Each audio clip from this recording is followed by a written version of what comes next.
प्यारे बच्चों, सुप्रभात। आज हम शुरू करते हैं कुंवर नारायण की कविता बात सीधी थी पर की व्याख्या। बात सीधी थी पर एक बार भाषा के चक्कर में जरा टेढ़ी फंस गई। चक्कर में होता है प्रभाव दिखाने की कोशिश में, प्रभाव दिखाने की कोशिश में और ज्यादा चमत्कारिक बनाने की कोशिश में जरा टेढ़ी फंस गई। टेढ़ा फंसना होता है बुरी तरह फंस जाना, बुरी तरह फंसना। उसे पाने की कोशिश में भाषा को उल्टा पलटा, तोड़ा मरोड़ा, घुमाया फिराया कि बात या तो बने या फिर भाषा से बाहर आए, लेकिन इससे भाषा के साथ साथ बात और भी पेचीदा होती चली गई। पेचीदा का मतलब होता है जटिल, उलझी हुई, जटिल या उलझी हुई। कठिन भी इसका मतलब होता है। इसकी व्याख्या देखें। बात सीधी थी पर एक बार भाषा के चक्कर में जरा टेढ़ी फंस गई। कवि कहता है कि मेरे मन में एक सामान्य सी बात आई और मैंने उसे चमत्कारिक बनाने के चक्कर में या भाषा के भ्रम का शिकार होकर मैंने उसे बढ़िया से बढ़िया भाषा का प्रयोग करने की इच्छा से उसके लिए सोचा। मैंने सोचा कि बढ़िया से बढ़िया भाषा में अपनी बात को कहूँगा, अपनी कविता को बनाऊंगा और उसके माध्यम से मैं अपनी बात लोगों के सामने रखूंगा। परंतु ऐसा करते समय मेरा जो मुख्य भाव है या मेरा जो कथ्य है वो उलझ कर रह गया, बुरी तरह फंस गया और बात की सरलता और स्पष्टता नष्ट हो गई। सीधी सीधी बात थी, सरल जो बात थी मेरे मन में आई थी, जिसे मैं कविता के माध्यम से बताना चाहता था, वो जो मेरी बात है बुरी तरह से उलझ कर रह गई। सरल सी बात भी उलझ कर रह गई। तब मैंने एक बड़ी भारी भूल कर दी। उसे पाने की कोशिश में भाषा को उल्टा पलटा। मैंने क्या किया? मैंने भाषा के शब्दों को काटना छांटना शुरू कर दिया, यानी कि मैंने काट छाट शुरू कर दी, तोड़ना मरोड़ना शुरू कर दिया, तोड़ना मरोड़ना शुरू कर दिया। उसे कभी इधर घुमाया, कभी उधर घुमाया, यानी शब्दों को इधर उधर घुमाना शुरू कर दिया कि बात या तो बने या भाषा से बाहर आए। और मैंने ये काम अपनी मूल बात को सहजता सरल रूप में व्यक्त करना चाहता था, इसलिए किया। परंतु मेरी बात उलझ कर रह गई। मेरी बात जो है और ज्यादा उलझती चली गई। तब मैंने यह कोशिश की कि या तो मेरे मन की बात सहजता से व्यक्त हो जाए, आसानी से व्यक्त हो जाए, या मेरी बात भाषा के उलटफेर से बाहर निकल आए, आजाद होके बाहर आ जाए। परंतु दोनों काम नहीं हो सके, दोनों ही बातें जो है नहीं हो पाई। इस प्रयास में भाषा मुश्किल से और ज्यादा मुश्किल हो गई, यानी कि जटिल से और ज्यादा जटिल हो गई और मेरी मूल बात भी सरलता खो करके जटिल बन गई। कहने का आशय ये है कि कविता का कथ्य और माध्यम दोनों उलझ कर रह गए। कविता का जो कथ्य था, कविता का जो माध्यम था, वो दोनों के दोनों आपस में उलझ करके रह गए, यानी कि दोनों अपने बात को कहने में असमर्थ थे। ना तो वो कथ्य के द्वारा बात कही जा रही थी और ना ही माध्यम के द्वारा वो बात स्पष्ट हो रही थी। दोनों बातें जो है समझ से बाहर होती जा रही थी। अब जो है हम करेंगे प्रश्न, इस काव्यांश से जुड़े हुए प्रश्न। पहला प्रश्न है कवि और कविता का नाम बताइए। तो बताएंगे कवि का नाम कुंवर नारायण है, कविता का नाम बात सीधी थी पर, बात सीधी थी पर। अगला प्रश्न है भाषा के चक्कर से कवि का क्या अभिप्राय है। तो बताना है जब कवि कविता की भाषा में अलंकार, सौंदर्य, शब्द शक्तियों आदि को बलपूर्वक ठूंसने का प्रयास करता है तो भाषा में जटिलता उत्पन्न हो जाती है। परिणाम स्वरूप मूल संदेश शब्दों में उलझ कर रह जाता है। कवि कथ्य के चारों ओर भाषा का ऐसा जंजाल खड़ा कर देता है या जंजाल खड़ा हो जाता है। कवि कथ्य के चारों ओर भाषा का ऐसा जंजाल जंजाल खड़ा कर देता है कि बात भी नहीं, सीधी बात भी नहीं कही जा सकती, यानी सीधी सादी बात भी जो है कही नहीं जाती है, लोग इस समझ से बाहर हो जाती है। कवि द्वारा भाषा को तोड़ने मरोड़ने का क्या दुष्परिणाम हुआ? कवि के द्वारा भाषा को तोड़ने मरोड़ने तथा उलटने पलटने के फलस्वरूप बात और उलझ कर रह गई और कवि का कथ्य जटिल और पेचीदा बन गया। कवि का जो कथ्य था जटिल और पेचीदा बन गया। कवि भाषा के चक्कर में क्यों फंस गया? भाषा के चक्कर में क्यों फंस गया? कवि अपनी सीधी बात को प्रभावशाली ढंग से कहना चाहता था। किसके जाने? प्रभावशाली ढंग से कहना चाहता था, इसलिए उसने बढ़िया से बढ़िया भाषा का प्रयोग करने का प्रयास किया, परंतु उसकी बात और ज्यादा उलझ गई। भाषा के चक्कर में और ज्यादा उलझ करके रह जाती है।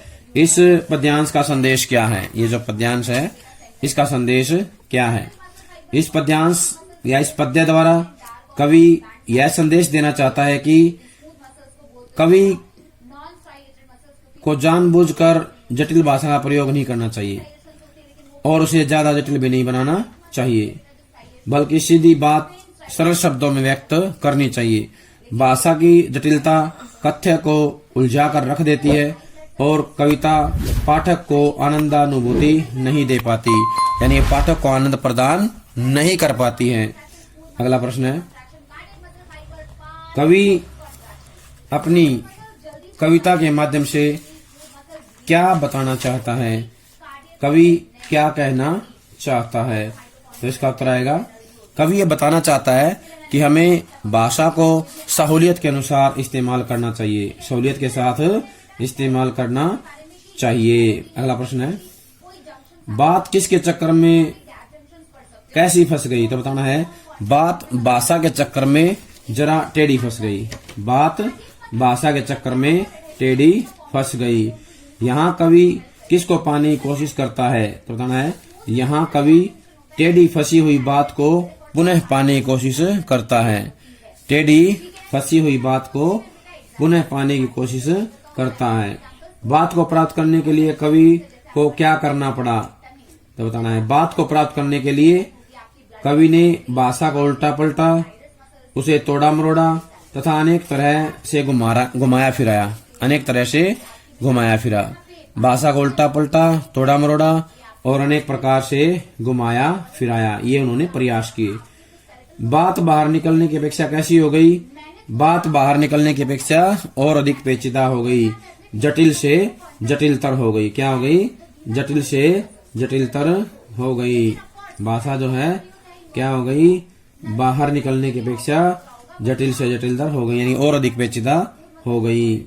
अगला प्रश्न है, काव्य सौंदर्य बताइए। इस काव्यांश का काव्य सौंदर्य है तो बताना है, अनुप्रास और पुनरुक्ति प्रकाश अलंकारों का प्रयोग किया गया है, मुक्त छंद का प्रयोग किया गया है, मुहावरे का सुंदर प्रयोग देखने को मिलता है, कवि ने लाक्षणिकता से परिपूर्ण भाषा का इस्तेमाल किया है।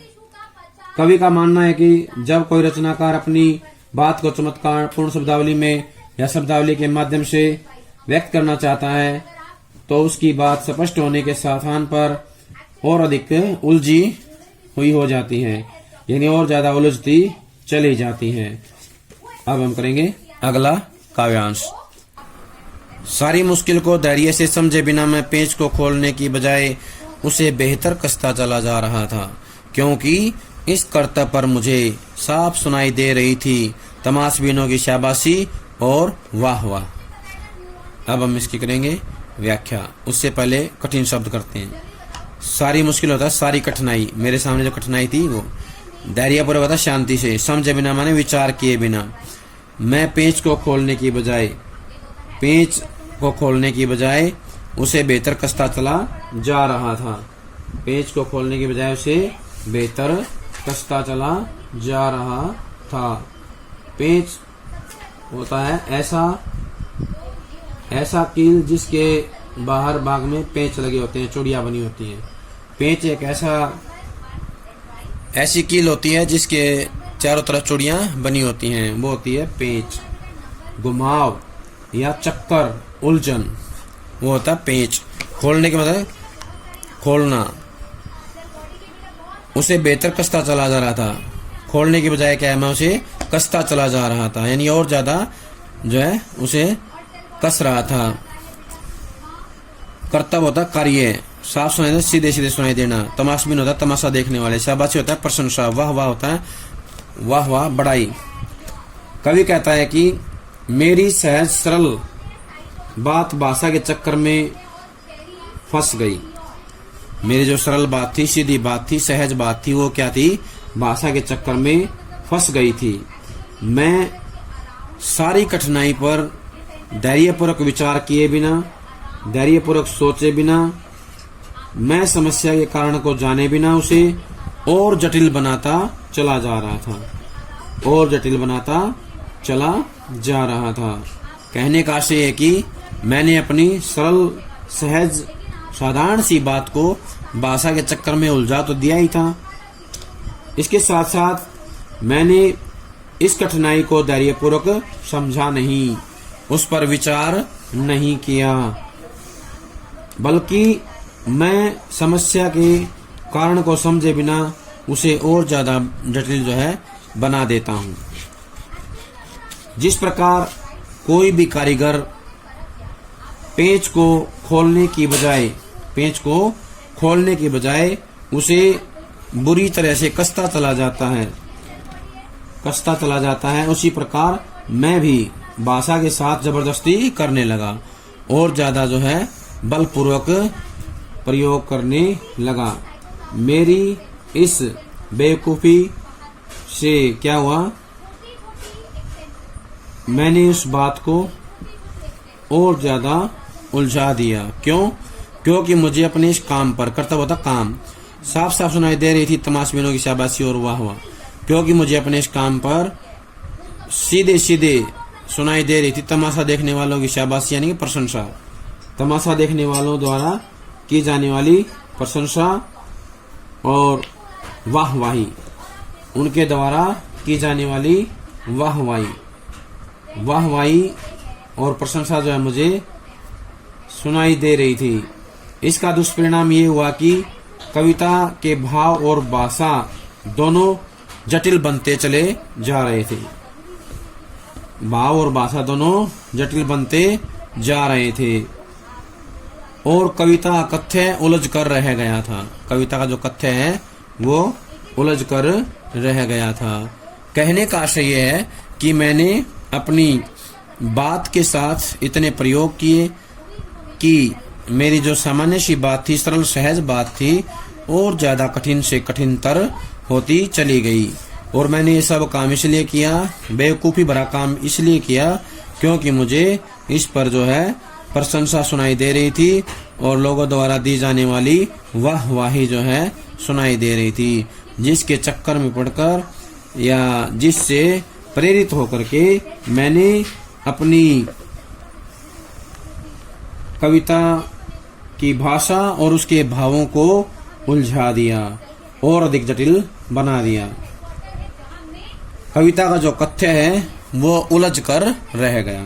अब हम करेंगे इससे जुड़े हुए प्रश्न। पेंच खोलने का क्या अर्थ है? पेंच खोलने का क्या अर्थ है तो बताएंगे। यहाँ पेंच खोलने से अभिप्राय है अभिव्यक्ति की जटिलता को और अधिक बढ़ाना। अभिव्यक्ति की जटिलता को और अधिक बढ़ाना। कवि अपना धैर्य खो चुका था, इस कारण वह समस्या को समझे बिना जटिल से जटिलतर भाषा प्रयोग करता चला जाता है। जटिल से जटिलतर भाषा का प्रयोग करते चला जाता है, यानी कि अपनी भाषा को और ज्यादा मुश्किल बना देता है। कवि सारी मुश्किल को धैर्य से समझे बिना पेंच को खोलने के बजाय कसता क्यों चला जाता है तो बताना है। कवि अपने कथ्य को अत्यधिक प्रभावशाली बनाना चाहता था। कवि अपने कथ्य को अत्यधिक प्रभावशाली बनाना चाहता था, इसलिए वह धैर्यपूर्वक समस्या को नहीं समझ पाया और कविता के अभिव्यक्ति पक्ष को जटिल बनाता चला जाता है।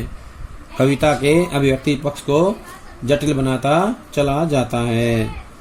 तमाशबीन वाह वाह क्यों कर रहे थे तो बताना है। तमाशबीन कवि की प्रशंसा करके उसका उत्साह बढ़ा रहे थे। क्या कर रहे थे? उसका उत्साह बढ़ा रहे थे।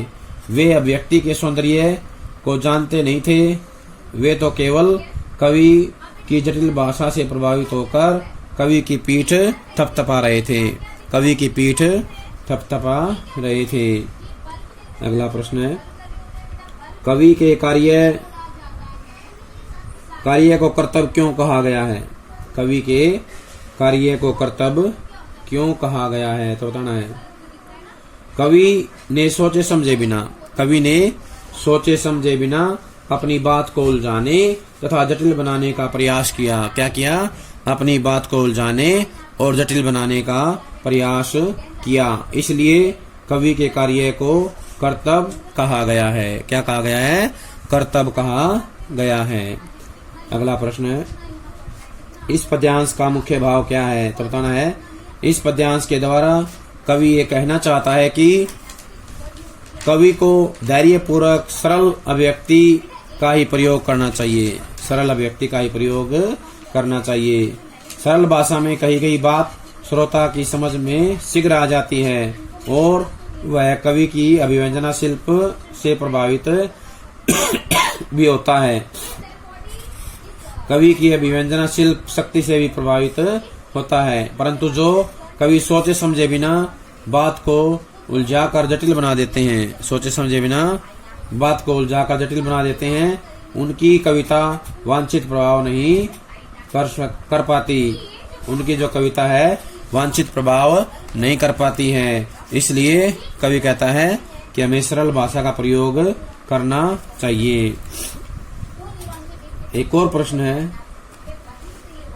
कवि के कर्तव्य में आखिरकार क्या हुआ? कवि के कर्तव्य में आखिरकार क्या हुआ तो बताना है। कवि का जो कर्तव्य था उसका प्रभाव ये हुआ कि भाषा और जटिल बन गई। क्या हुआ? भाषा जो है और ज्यादा जटिल बन गई और जो उसका प्रभाव है वो धीरे धीरे समाप्त हो गया। अगला प्रश्न है, कवि क्या कर्तव्य कर रहा था तो बताना है। कवि जो है अपनी साधारण सी बात को, सामान्य सी बात को जो है सोचे बिना और ज्यादा मुश्किल बनाता जा रहा था और ज्यादा कठिन से कठिनतर बनाता चला जा रहा था, क्योंकि उसे पता नहीं था कि पेंच को खोलना है या कसना है। वह पेंच को खोलने की बजाय और ज्यादा कसता चला जा रहा था। अगला प्रश्न है, कवि को कर्तव्य करते समय कौन लोग क्या दे रहे थे तो बताना है। कवि को कर्तव्य करते समय तमाशबीन लोग अपनी शाबाशी और वाहवाही दे रहे थे। कौन दे रहे थे? तमाशबीन लोग अपनी शाबाशी और वाहवाह दे रहे थे। इसके बाद इसके काव्य सौंदर्य जुड़ी बातें करेंगे। काव्य सौंदर्य क्या है तो बताएंगे। इसमें जो है कवि ने मुक्त छंद का प्रयोग किया है। किसका क्या है? मुक्त छंद का प्रयोग किया गया है। अनुप्रास और पुनोक्ति प्रकाश अलंकार का प्रयोग किया गया है। शब्द योजना उच्च कोटि की है। पेच खोलना, इसमें पेच खोलने की बजाय उसे कसने में दृश्य बिंब की सुंदर योजना है। इसके बाद हम बताएंगे कि इसमें कवि ने जो रूपकातिशयोक्ति अलंकार का प्रयोग किया है। क्या किया गया है? रूपकातिशयोक्ति अलंकार का प्रयोग किया है। बिंब योजना उच्च कोटि की है। प्यारे बच्चों, ये था हमारा बात सीधी थी पर कविता का काव्यांश। इसको सभी याद कर लेंगे। अगला काव्यांश जब तक आता है तब तक पक्का याद कर लें। सभी का बहुत बहुत धन्यवाद।